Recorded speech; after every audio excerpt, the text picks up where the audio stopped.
Good morning everyone. SCERT द्वारा संचालित online classes में आप सभी का स्वागत है। मेरा नाम आदर्श है और आज हम बात करेंगे शांति के लिए शिक्षा या एजुकेशन फॉर पीस पर। अब शुरू करते हैं हम लोग। तो आज इस आधे घंटे के व्याख्यान में हम लोग ये देखने की कोशिश करेंगे कि एजुकेशन फॉर पीस इतना रेलेवेंट क्यों है आज के पर्सपेक्टिव में। व्हाट इज़ पीस, इसको हम डिफाइन करने की कोशिश करेंगे और इस शिक्षण व्यवस्था में पीस एजुकेशन और एजुकेशन फॉर पीस का क्या महत्व है और इन दोनों में जो एक बारीक अंतर है उसको भी हम जानने की कोशिश करेंगे। वो कौन से तरीके हैं जिसके ज़रिए हम बच्चों में शांति की भावना को डाल सकते हैं हम, और किस तरीके से शिक्षक विभिन्न शिक्षण शास्त्रों का इस्तेमाल करके वो इस पहल में सहयोग कर सकते हैं या आगे बढ़ा सकते हैं। तो पिछली बार जब लास्ट वीक में भी हम बात कर रहे थे तो कुछ मूल्यों पर हमने बात की थी, जिसमें हम लोग सुसाइड और एंजाइटी और डिप्रेशन के बारे में बात कर रहे थे। तो शांति के लिए शिक्षा शुरू करने से पहले हम ये जान लें कि शांति के लिए शिक्षा सिर्फ ग्लोबल पर्सपेक्टिव में या सिर्फ इंटरनेशनल बॉर्डर्स के प्रॉब्लम्स को सॉल्व करने की कोशिश नहीं है, बल्कि जो एक व्यक्ति जो खुद से जो आममर्या की ज़िंदगी में जो परेशानियां झेल रहा है, चाहे वो बच्चों में आजकल बढ़ते कंडीशन के माहौल से सुसाइड के केसेस में वृद्धि हो, जो मेनली एकेडमिक प्रेशर्स और पेरेंट एक्सपेक्टेशंस के कारण राइज होते हैं, ये उसमें भी सहायक है। और एक बेहतर समुदाय की स्थापना के लिए भी शांति की शिक्षा बहुत ज़रूरी है। तो हेल्थ मिनिस्ट्री ये कहती है कि लगभग हर 90 मिनट में एक टीनेजर जो है वो सुसाइड करने की कोशिश करता है। और अगर हम इस ग्राफ को देखें तो आंकड़े जो हैं वो ठीक नहीं है। मतलब परीक्षा के भय से कितने बच्चों ने सुसाइड किए हैं। और अगर हम बात करें 2007 के नेशनल क्राइम ब्यूरो की रिपोर्ट्स की, तो 45% जो सुसाइड हुए देश में, 15 साल से लेके 28 साल की उम्र के बच्चों तक के लिए थे। और इन सारी चीज़ों को कंसीडर अगर हम करें तो हमें ये समझ में आता है कि जो एजुकेशन सिस्टम है वो कहीं ना कहीं सोर्स है स्ट्रेस और बर्डन का, जो इतना बच्चों को डाला जा रहा है। तो हम शिक्षक इसके लिए क्या कर सकते हैं, हमें ये जानने की ज़रूरत है। और जो भी आप सभी छात्र इसको देख रहे हैं वो आने वाले समय में इसको अपनी पेडागोजी में, अपने क्लासरूम में इसका इस्तेमाल करेंगे। तो पीस क्या है, पीस को अगर डिफाइन किया जाए तो हिंदी भाषा में अगर कहें तो मन की शांति पीस है। या अगर हम देश की तुलना में बात करें तो अगर देश में सभी चीज़ें सुचारू रूप से चल रही हैं तो वो कहीं ना कहीं पीस की ओर इंडिकेट करता है। तेरसा मई में जो प्राइम मिनिस्टर थी यूपी की, उनके अकॉर्डिंग जो है, peace is the behaviour that encourages harmony in the way people talk, listen and interact with each other, and discourages actions to hurt, harm or destroy each other. तो इस definition को अगर हम देखें तो ये डेफिनेशन एक व्यक्ति के लिए है कि मतलब वो किस तरीके से सोच रहा है, बातचीत कर रहा है आपस में, और उसके जो एक्शंस है क्या वो कहीं वो किसी को नुकसान ना पहुंचा रहा है या कहीं उसमें द्वेष की भावना नहीं। तो एक इंडिविजुअल लेवल पर जब ये चीज़ें सही होंगी तो जाहिर सी बात है वो कहीं ना कहीं फिर एक बेहतर समाज का निर्माण करेगी, फिर बेहतर देश का निर्माण करेंगी, और फिर आपसी देशों में भी बढ़िया संबंध रहेंगे और विश्व जो है शांति की ओर अग्रसर होगा। पिलर्स क्या है पीस के, वो थोड़ा सा समझ लेते हैं। तो वेल फंक्शनिंग गवर्नमेंट जो है ये पीस का एक बहुत मजबूत पिलर है कि अगर गवर्नमेंट स्टेबल है, अगर देखें स्पेशली अगर जो डेवलप्ड स्टेट्स या डेवलपिंग कंट्रीज में पीस वहाँ पे प्रिवेल कर रही है। अगर हम मिडिल ईस्ट कंट्रीज़ की बात करें जहाँ पर गवर्नमेंट फ्लेक्स बहुत ज़्यादा फ्लेक्सिबल है, या कहीं कई ऐसे देश हैं जहाँ पर गवर्नमेंट एग्जिस्ट ही नहीं कर रही है, उन देशों में हम देखते हैं कि हिंसा की घटनाएं बहुत ज़्यादा हैं, या टेररिज्म बहुत ज़्यादा है, लोग आपस में लड़ रहे हैं, एट द एंड फिर वो पावर्टी, हंगर, इन सारी चीज़ों की तरफ ले जाता है। साउंड बिजनेस एनवायरनमेंट भी कहीं ना कहीं इस फैक्टर को सपोर्ट करता है, क्योंकि ये साउंड जितना अच्छा बिजनेस एनवायरनमेंट देश में रहेगा, वो कहीं ना कहीं एम्प्लॉयमेंट अपॉर्चुनिटीज पैदा करता है युवा हमारे जब रोजगार रहेंगे तो एक बेहतर जीवन जिएंगे और शांति की ओर अग्रसर होंगे। लो लेवल्स ऑफ करप्शन ये कहीं ना कहीं वेल फंक्शनिंग गवर्नमेंट से जुड़ा हुआ है। जितना बेहतर व्यवस्था होगी उतना करप्शन कम होगा, जितना कम करप्शन होगा हम पीस की तरफ उतने अच्छे से बढ़ेंगे। फिर आता है कि हम दूसरे के अधिकारों को स्वीकारें, क्योंकि हम एक मल्टी मल्टी कल्चरल और डाइवर्स सोसाइटी में रहते हैं। अगर हम अपने देश में ही बात करें तो 5-6 बड़े धर्म हैं इस देश में, 1600 से ज़्यादा डायलेक्ट्स इस देश में बोलियाँ बोली जाती हैं, और कितनी बड़ी जोग्राफी है, नॉर्थ ईस्ट है, नॉर्थ इंडिया है, साउथ इंडिया है, पहाड़ हैं, तो हर जोग्राफी का अलग कल्चर है। उसको ध्यान में रखते हुए हम दूसरे के अधिकारों को समझने की कोशिश करें और कॉन्फ्लिक्ट्स को अवॉइड करें। तो हम जब दूसरे के अधिकारों को स्वीकारते हैं तो सामने वाला भी हमारे अधिकारों को स्वीकारने की कोशिश करता है, हमें ये समझने की आवश्यकता है। फिर good relations with neighbours, colony में या गांव में अगर हमारी बगल वाले से बन रही है तो जाहिर सी बात है शांति का माहौल बना रहेगा। और फिर अगर हम देश की तुलना में बात करें तो जैसे इंडिया और पाकिस्तान है, इंडिया बांग्लादेश है, या इंडिया चीन है, इंडिया श्रीलंका है, भूटान है, नेपाल है। तो अगर हम अपने जो आस पड़ोस के देश हैं उनसे हम मैत्री संबंध बना के रखेंगे तो शांति एग्जिस्ट करेगी, पीस एग्जिस्ट करेगा।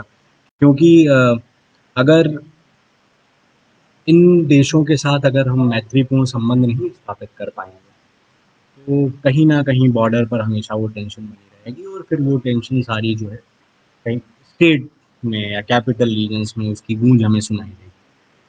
Then comes free flow of information, very important for again it I believe it goes with the well functioning of government and openness to the ideas। Information को या मीडिया को जहाँ पर दबाया जाता है, सप्रेस किया जाता है, वहाँ पर अशांति पैदा होती है। अगर हम ऐसे बहुत से देशों का उदाहरण जानते हैं जहाँ पर मीडिया को दबा के रखा गया है, तो उन देशों में बाहर में तो पिक्चर सही है, लेकिन अंदर लोग कैसा महसूस कर रहे हैं या वो बाहर आना चाहते हैं, उन सारी चीज़ों से हम अनभिज्ञ हैं। North Korea is perfect example for that. वहाँ पर ऐसा भी मीडिया में आया कि कोई ऐसा कोरोना का केस वगैरह सही नहीं हुआ है, लेकिन अब क्योंकि वहाँ पर फ्री फ्लो ऑफ इंफॉर्मेशन नहीं है तो हम इन सारी चीज़ों से अनभिज्ञ हैं कि वहाँ की जो जनता है वो खुशहाल स्थिति में है या काफ़ी परेशान है। और फिर जो नेक्स्ट जो इम्पोर्टेंट पॉइंट है पिलर्स ऑफ पॉजिटिव पीस में, वो है इक्विटेबल डिस्ट्रीब्यूशन ऑफ रिसोर्सेज। तो अगर इक्विटी में हम बात करें तो समाज में ऐसे डिप्रीव्ड क्लासेस हैं, different unprivileged sections of society हैं जिनको हमें आगे बढ़ाने के लिए हमें रिसोर्सेज को डिवाइड करना होगा इस मैनर में ताकि वो आगे बढ़ सके और एक बेहतर जीवन जी सके।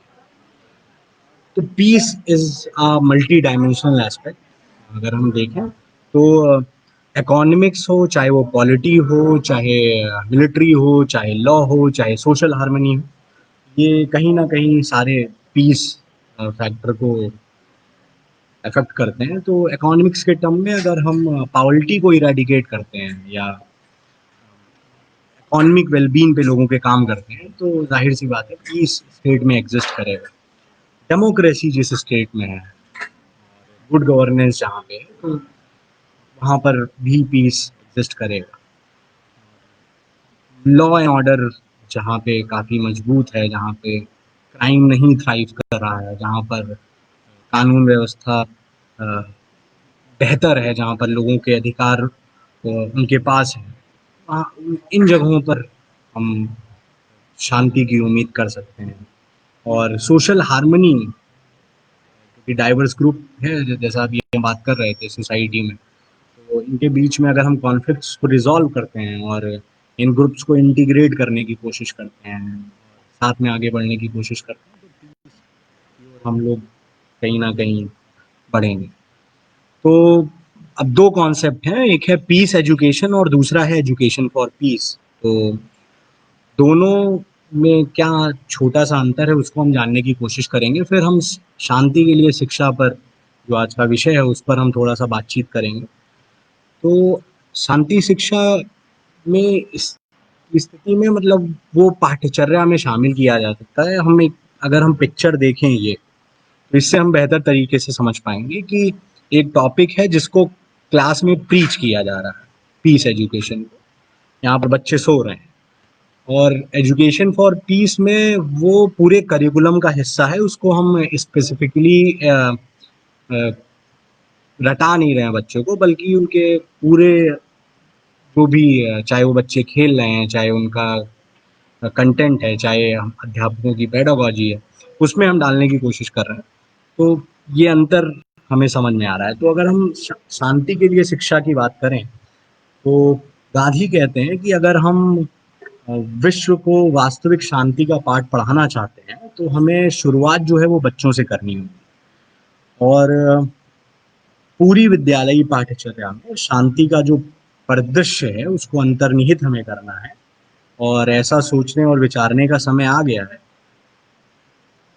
कि और शांति के लिए जो शिक्षा है वो किस तरीके से अलग है।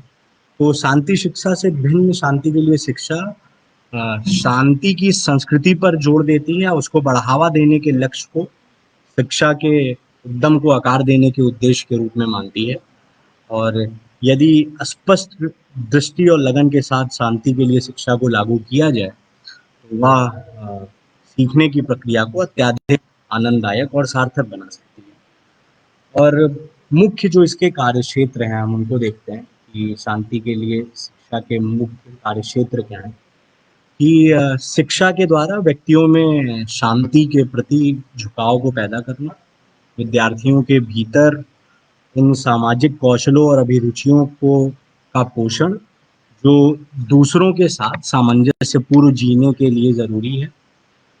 संविधान में सुविचारित सामाजिक न्याय की अवधारणा पर बल देना, धर्मनिरपेक्ष संस्कृति को प्रचारित करने की जरूरत और कर्तव्य। फिर है लोकतांत्रिक संस्कृति को प्रेरित करने वाले उत्प्रेरक के रूप में शिक्षा, और शिक्षा के द्वारा राष्ट्रीय अखंडता को बढ़ावा देने के प्रयास, और जीवन शैली संबंधी एक आंदोलन के रूप में शांति के लिए शिक्षा। ये कुछ मुख्य कार्यक्षेत्र हैं जो शांति की शिक्षा हमें बताती है। और अब हम विद्यालय में क्या कर सकते हैं, मतलब इसको अगर हमें शांति के लिए शिक्षा को हमें पाना है तो बच्चों के प्राथमिक विद्यालयी वर्षों में मूल्यों की नींव रखने और व्यक्तित्व के निर्माण पर जोर दिया जा सकता है। साथ ही सामंजस्य के साथ जीने के लिए आवश्यक सामाजिक कौशलों पर भी, और इसके पश्चात शांति के परिप्रेक्ष्य पर केंद्रित किया जा सकता है, विशेष रूप से बच्चों को शांति के लिए मूल्य आधारों को समझने के योग्य बनाने के लिए यहाँ इस बात पर विशेष ध्यान देने की ज़रूरत है कि द्वंद्वों के शांतिपूर्ण निपटारे के कौशलों को बढ़ावा मिले। तो हम मोस्टली स्कूल्स में ये देखते हैं कि जो बच्चे हैं इस पे और सीनियर क्लासेस में भी सब छोटे ही बच्चे हैं, वो कॉन्फ्लिक्ट्स को नहीं अवॉइड कर पाते हैं, वो लड़ जाते हैं, भिड़ जाते हैं। बच्चे उन कॉन्फ्लिक्ट्स को अवॉइड कर पाएँ, हम इस चीज़ शांति के लिए शिक्षा के द्वारा इस चीज़ को हम कैटर करने की कोशिश करते हैं। फिर उच्चतर प्राथमिक विद्यालय के दौरान विद्यार्थी जो हैं भारतीय इतिहास, दर्शन और संस्कृति के परिप्रेक्ष्य में शांति की संस्कृति को देख पाने में समर्थ बन सके। और इसके बाद शांति के लिए शिक्षा नागरिकता संबंधी शिक्षा पर अधिक केंद्रित होनी चाहिए। और जो लास्ट पॉइंट है इसमें वो है कि 11वीं-12वीं के स्तर पर शांति के लिए शिक्षा इन बिंदुओं पर ध्यान केंद्रित कर सकती है कि हिंसा के कारणों, उसके तरीकों और अभिव्यक्तियों की समझ, मुद्दों की वस्तुनिष्ठता समझकर उसे हासिल करने का कौशल और शांति पर एक वैश्विक दृष्टिकोण का विकास। तो 11th-12th में जब बच्चा है तो हम ये समझ सकते हैं कि वो इन सारी चीज़ों को समझ सकेगा, वो इन एक्सप्रेशंस को समझ सकेगा, वायलेंस के रीजंस को समझ सकेगा और ग्लोबल पर्सपेक्टिव में जो भी वायलेंस जहाँ पर एग्जिस्ट कर रहे हैं उन चीज़ों को समझने की कोशिश कर सकेगा। तो अब हम एक छोटी सी एक कहानी है उसको सुनते हैं। वो कहानी हमें कहीं ना कहीं इंडिकेट करेगी। कंक्लूजन इसका आप लोग खुद ही निकालेंगे, मैं कोई कंक्लूजन इस कहानी का नहीं दूंगा। वो कहानी का शीर्षक है वह आतंकवादी बनेगा या गुंडा। तो मैं 10 साल की थी जब 1945 के सत्याग्रह आंदोलन में मेरे पिता की मौत हो गई। महात्मा जी हमें देखने आए, यहाँ पे गांधी जी को महात्मा जी कहते संबोधित किया गया। ये देखो ये मेरा खजाना। वह एक चरखा और एक सफेद टोपी की ओर इशारा करती है। उन्होंने मुझे ये दिया और कहा, रो मत, तुम्हारे पिता एक हीरो थे, आओ और वानर सेना में शामिल हो जाओ। मेरा बड़ा भाई भी इंदिरा गांधी के साथ आंदोलन में शामिल था। हम लोग आज के समय के हिसाब से निरक्षर थे क्योंकि हम कभी विद्यालय नहीं गए थे। लेकिन अब मैं मानती हूँ कि हम लोग शिक्षित थे, हमें पढ़ाने वाले राष्ट्र के महान नेता थे। मेरे मेरा पोता या छोटा सा बच्चा अभी सिर्फ 13 साल का है। 10 साल पहले जब इसकी माँ मर गई तब से मैं इसकी देखरेख कर रही हूँ। एक दिन इसने सीना ठोक कर सच बोला, जिसके एवज में इसे बुरी पिटाई मिली और इसकी पसलियां टूटी। एक दिन से पहले यह अच्छा, दयालु, सच्चा और संयमी बालक था। यह बदलाव तब हुआ जब एक दिन विद्यालय निरीक्षक ने बच्चों से विद्यालय, अध्यापकों और सुविधाओं के बारे में पूछा। उसने निर्भीकता दिखाते हुए सब सच सच कह दिया।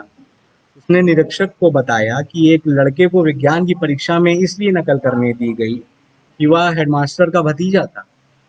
निरीक्षक ने हेडमास्टर के खिलाफ कार्रवाई की और हेडमास्टर ने बालक की पिटाई की। उसने कुछ गुंडों से उसकी जमकर पिटाई करवाई। मैं पुलिस के पास गई लेकिन कोई लाभ नहीं हुआ। आज यह बालक पूरी तरह से बदल गया है।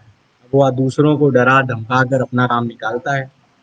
वह वह दूसरे स्कूल में चला गया है। अपनी कद काठी और ताकत के चलते वह दूसरे विद्यालय में हीरो बन बैठा है।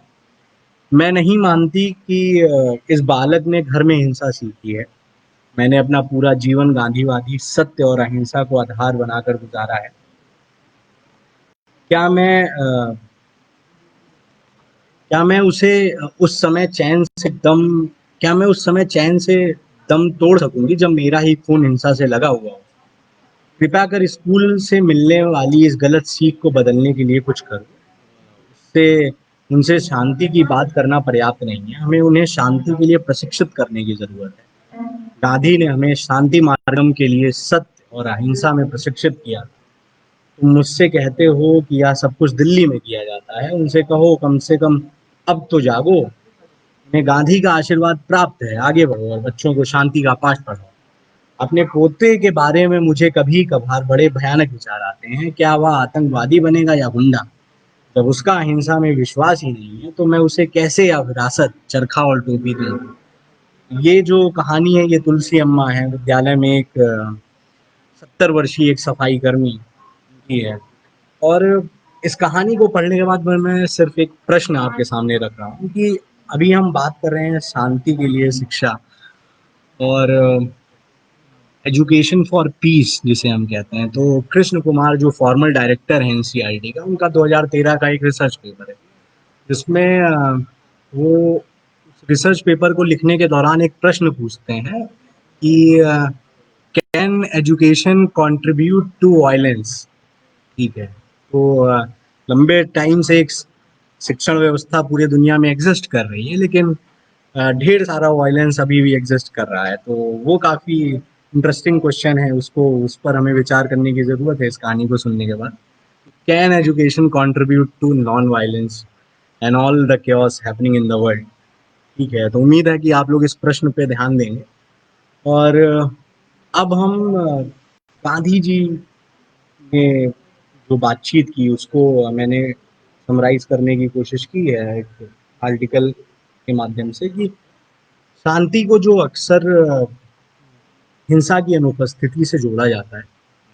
गांधी को पढ़ने के बाद अगर हम ये समझ सकते हैं कि और गांधी जी शोषण को हिंसा का सबसे जाना पहचाना और व्यवहारिक रूप मानते हैं। शोषण चाहे राज्य, समूह, व्यक्ति या मशीन के द्वारा, व्यक्ति का अथवा आदमी के द्वारा, औरत का अथवा राष्ट्र के द्वारा राष्ट्र का हो।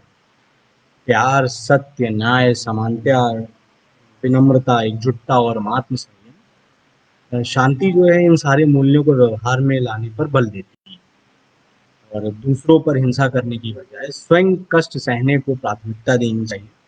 तो गांधी जी की शांति संबंधी धारणा में शामिल है। तो 3-4 पॉइंटर्स हैं, उन्हें हम देख लेते हैं। गांधी जी ने कहने की कोशिश की थी कि तनाव, टकराव और हिंसा के सभी रूपों, मतलब आतंकवाद और युद्ध समेत, इनकी अनुपस्थिति और शांति का अर्थ ही है सौहार्दपूर्ण और मिलजुल कर रहने की क्षमता या टकरावों के समाधान के लिए अहिंसक तरीके अपनाने की जरूरत है। विविधता कभी कभी टकरावों को जन्म देती है, पर टकरावों की हिंसक परिणति हो यह आवश्यक नहीं है। जाहिर सी बात है कि दुनिया में इतने देश हैं और हर देश में अलग अलग स्टेट्स हैं। कॉन्फ्लिक्ट्स होंगे, बट हम उन कॉन्फ्लिक्ट्स को किस तरीके से हैंडल करते हैं इस पर हमें जोर देना चाहिए। दूसरा पॉइंट है इसमें कि अहिंसक समाज व्यवस्था का निर्माण, यानी संरचनात्मक संरचनात्मक संरचनात्मक हिंसा से मुक्त समाज का निर्माण, सामाजिक, आर्थिक, सांस्कृतिक और राजनीतिक न्याय करने का कर्तव्य। शोषण और अन्याय के सभी रूपों की अनुपस्थिति, अंतर्राष्ट्रीय सहकारिता और सहयोग, ऐसी न्यायपूर्ण विश्व व्यवस्था की रचना जिसकी विशेषता हो सभी की आवश्यकताओं को पूरा करने के लिए धरती के संसाधनों को साझा करने की इच्छा और पहल। इसका अर्थ है लालच से जरूरत की ओर रुख करने की आवश्यकता। फिर ऐसी जीवन शैली का वर्ण जो सृजन की पूर्णता में सहायक, लाइफस्टाइल चेंज करने की बात करते हैं। और मन की शांति या शांति का मानो आध्यात्मिक आयाम। तो रिसोर्सेस को लेके काफ़ी लड़ाई है अभी एग्जिस्ट कर रही है इस दुनिया में, जहाँ पर एक चाहे जो भी बॉर्डरिंग कंट्रीज होते हैं, चाहे वो अमेरिका, मेक्सिको हो, चाहे इंडिया, चाइना हो या इंडिया, पाकिस्तान हो, वो सभी कहीं ना कहीं रिसोर्सेस की लड़ाई में संलिप्त हैं। तो उसको हम किस तरीके से पीसफुली सॉल्व करते हैं अपनी नीड के अनुसार, हमें इस पर ध्यान देने की ज़रूरत है। हम डिफरेंट ट्रीटीज़ करते हैं इसीलिए कि हम उन कॉन्फ्लिक्ट्स को अवॉइड कर सकें। अब थोड़ा सा अंतर्राष्ट्रीय हम पृष्ठभूमि अगर हम देखें शांति की शिक्षा के लिए, तो उस पर थोड़ा सा बातचीत कर लेते हैं। और हम उस दशक के बीचों बीच हैं जिसे शांति की संस्कृति के प्रोत्साहन के लिए शांति दशक के रूप में मनाए जाने का निश्चय जो है वो संयुक्त राष्ट्र की महासभा ने 1999 में किया था। यूनेस्को ने 2000 से लेकर 2010 को दुनिया भर के बच्चों के बीच शांति और अहिंसा की संस्कृति का बढ़ावा देने वाला अंतर्राष्ट्रीय दशक घोषित किया।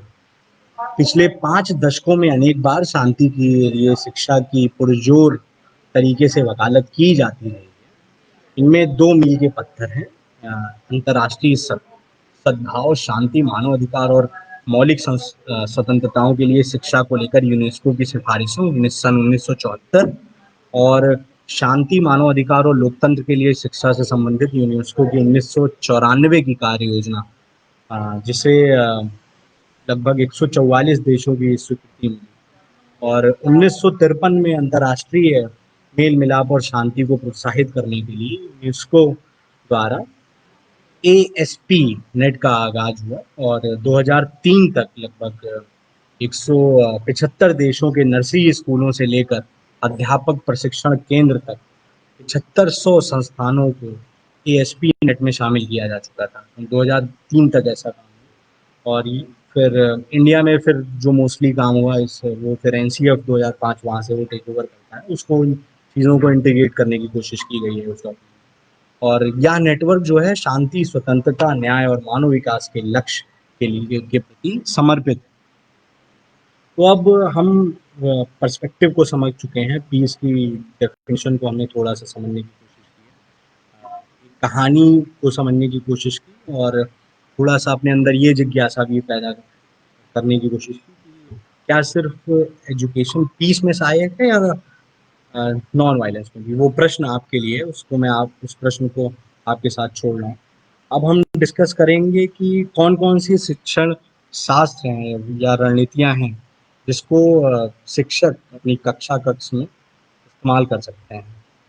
तो बच्चों से कहा जा सकता है कि उन विभिन्न तरीकों का प्रदर्शन करें जो कोई घर या स्कूल में बुजुर्गों को सम्मान देने के लिए अपनाता है। तो हम वस्तुएं मांगते समय, जैसे सुनते समय और बात करते समय किस प्रकार आदर का प्रदर्शन करते हैं और सहयोग शब्द का अर्थ विभिन्न तरीकों से व्यक्त करना, ग्रेटिट्यूड एक्सप्रेस करना हम बच्चों को सिखा सकते हैं, चाहे वो ग्रेटिट्यूड या कृतज्ञता खुद के प्रति हो, समाज के प्रति हो, अपने परिवार के प्रति हो या वातावरण के प्रति हो।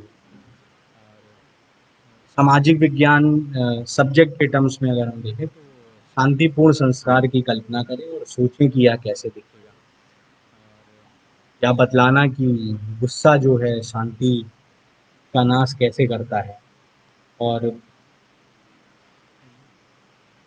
विरोधाभास को हम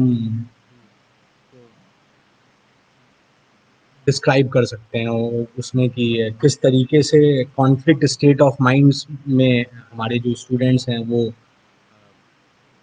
स्कूल्स में या सोसाइटी में रह रहे हैं और वो कंफ्यूज हैं कि मतलब कि हर कोई शांतिपूर्ण संसार चाहता है लेकिन संसार ऐसा नहीं है, तो ऐसा क्यों? और अगर हम शांतिपूर्ण संसार चाहते हैं तो उन बदलावों को पहचानने की ज़रूरत है, जिन बदलावों में किसी व्यक्ति की निजी भावनाएं और मूल्य भी शामिल हैं। और मतलब हिंदी या एजुकेशन जैसे सब्जेक्ट में हम ईमानदारी और कड़ी मेहनत जैसे मूल्य दर्शाने वाली कविता या गीत, उनको हम इंटीग्रेट कर सकते हैं अपने करिकुलम के साथ।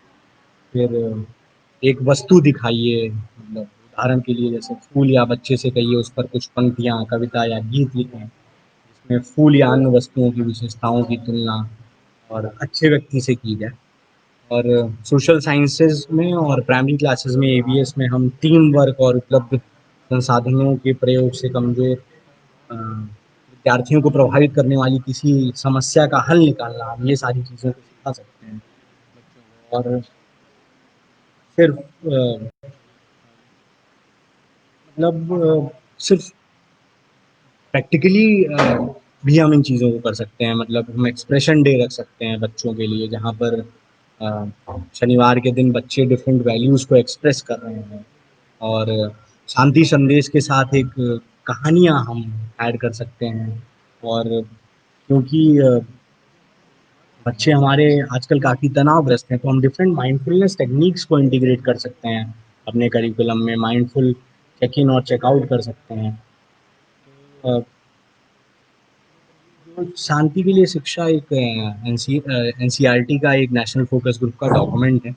उन्होंने कुछ सिफारिशें दी, उसको हम जानने की कोशिश कर कि वो लोग क्या कह रहे थे। तो उन्होंने कहा था कि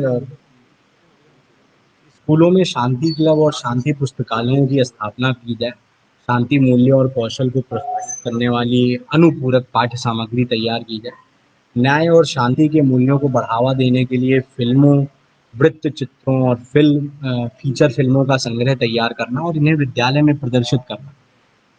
और शांति के लिए शिक्षा हेतु मीडिया को हिस्सेदार के रूप में संयोजित करना। अखबार जिस तरह आजकल धर्म के ऊपर लेख दे रहे हैं, उसी तरह शांति कॉलम भी शुरू कर सकते हैं। इलेक्ट्रॉनिक मीडिया को विद्यालयों में शांति के लिए शिक्षा की ज़रूरत के अनुसार शांति के कार्यक्रम प्रसारित करने की आवश्यकता है। उनको इस चीज़ का बढ़ावा देना चाहिए।